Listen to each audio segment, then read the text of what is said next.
Huling namataan si Bagyong Krising sa coastal waters ng Calayan, Cagayan. Taglay pa rin nito yung lakas ng hangin na 75 kilometers per hour malapit sa sentro at bugso ng hangin na umaabot sa 105 kilometers per hour. Ito'y kumikilos pahilagang kanluran sa bilis na 15 kilometers per hour. And may kita nga po natin ngayon dito sa ating satellite animation na binabaybay na nga ngayon ni Bagyong Krising itong area ng extreme northern Luzon at malawak pa rin po yung sakop na makakaranas ng mga malalakas na pag-ulan maging yung malalakas po na hangin na dulot ni Bagyong Krising, partikular na nga po yan dito sa northern Luzon. So expect po natin ngayong gabi hanggang bukas ng umaga patuloy po itong mga malalakas na pag-ulan and also yung mga malalakas na hangin na dulot ni Bagyong Krising. And bukod po dito, patuloy din itong pinapalakas yung southwest monsoon o habagat kung saan itong habagat naman po natin yung nagdudulot ng mga malalakas na pag-ulan,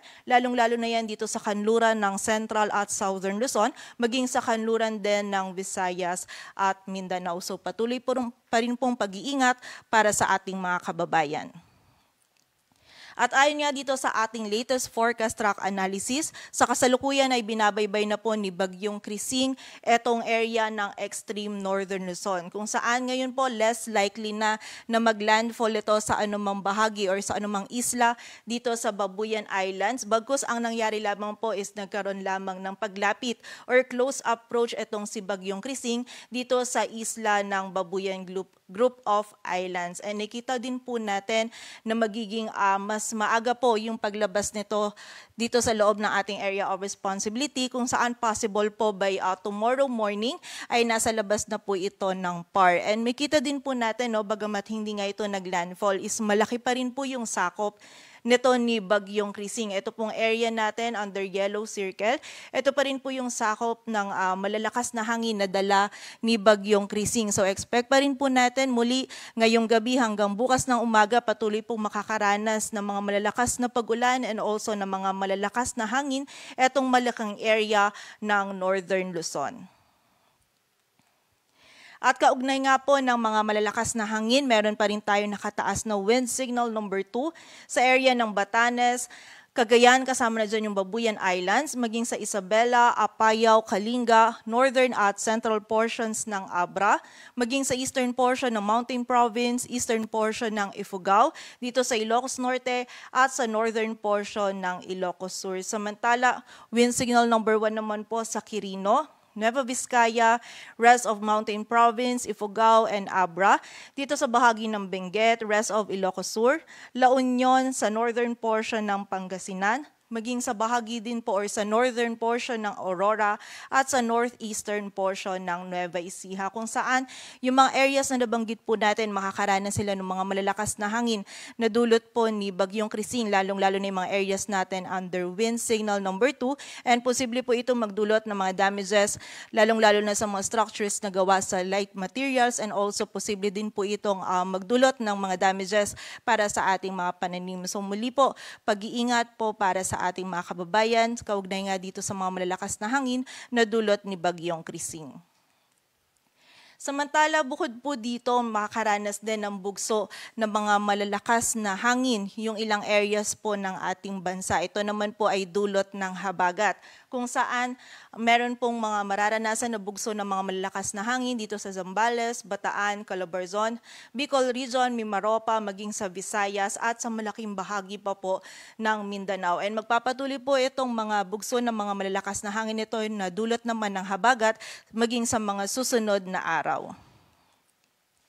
And para naman po sa mga pag-ulan, meron pa rin tayong mararanasan na more than 200 millimeters of rainfall. Dulot ito ni Bagyong Krising dito sa Ilocos Norte, Apayao, Cagayan, Abra at sa bahagi din ng Ilocos Sur. Samantala, 100 to 200 millimeters of rainfall naman dito sa La Union, Pangasinan, Benguet, Ifugao, Mountain Province, Kalinga, Isabela, maging sa area din ng Batanes. And 50 to 100 millimeters of rainfall naman dito sa area ng Nueva Vizcaya at Quirino, dulot po ito ni Bagyong Krising. And aside po kay Bagyong Krising, meron din tayong mararanasan ng mga malalakas na pag-ulan pa din, dulot naman ng pinalakas na habagat.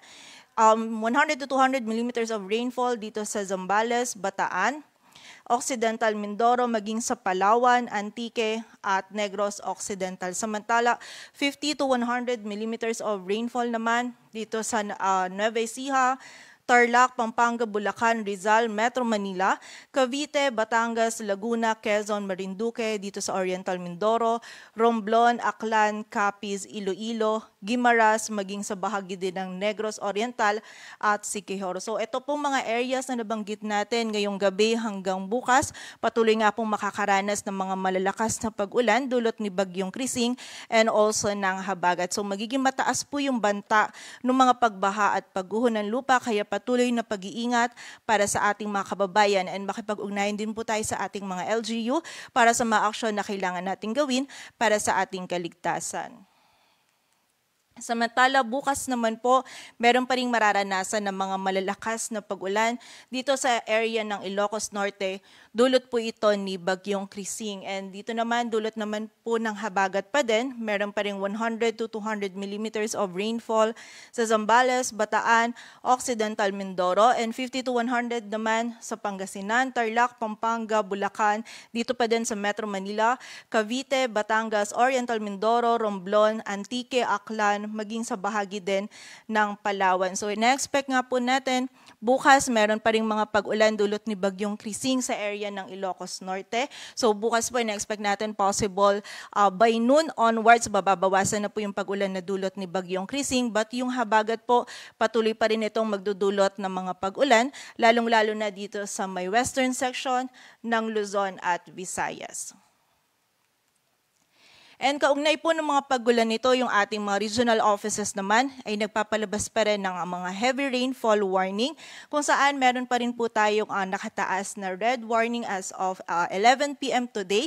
Dito po sa area ng Cagayan, Apayao, maging ilang bahagi pa ng Ilocos Norte, and yung northern portion po ng Ilocos Sur. Samantala, orange naman dito sa rest of Ilocos region, maging dito din sa Zambales at Bataan. Ito po ang sa area ng Ilocos region, dulot pa rin ito ni Bagyong Krising. Samantala dito naman sa Zambales at Bataan ay dulot naman po ng habagat. So may kita din natin yung ilang areas pa ng Northern Luzon ay meron pa rin po tayong nakataas na yellow warning. And dito naman po sa ilang area ng Central Luzon, maging dito sa Metro Manila at yung ilang areas pa po ng Calabarzon ay meron din tayong nakataas pa na yellow warning. So dito din sa bahagi ng Western Visayas at Negros Island region, meron pa rin po tayong nakataas dyan na red and orange warning. Dulot pa rin po ito ng pag-ulan na dala po ng habagat. So para po sa mas complete details na itong mga warnings natin, maaari po nating bisitahin yung ating website, yung panahon.gov.ph. And sa kasalukuyan naman, meron din tayong nakataas pa na gale warning sa mga dagat baybayin niya ng Batanes, Cagayan kasama ng Babuyan Island, sa eastern coast ng Isabela at sa northern coast ng Ilocos Norte, kung saan hindi pa rin po natin pinapayagang pumalaot yung mga kababayan nating mga isda, pati na rin yung may mga maliliit na sasakyang pandagat. And also meron din po tayong storm surge warning, kung saan meron pa ring minimal to moderate risk ng storm surge dito sa mga exposed na coastal localities ng Batanes, Cagayan kasama ng Babuyan Islands, Ilocos Norte at sa northern coast ng Ilocos Sur. Kaya inaabisuhan po natin yung mga kababayan natin dito sa mga areas na ito na makipag-ugnayan po sa ating mga LGU para po sa posibleng paglikas para po sa ating kaligtasan.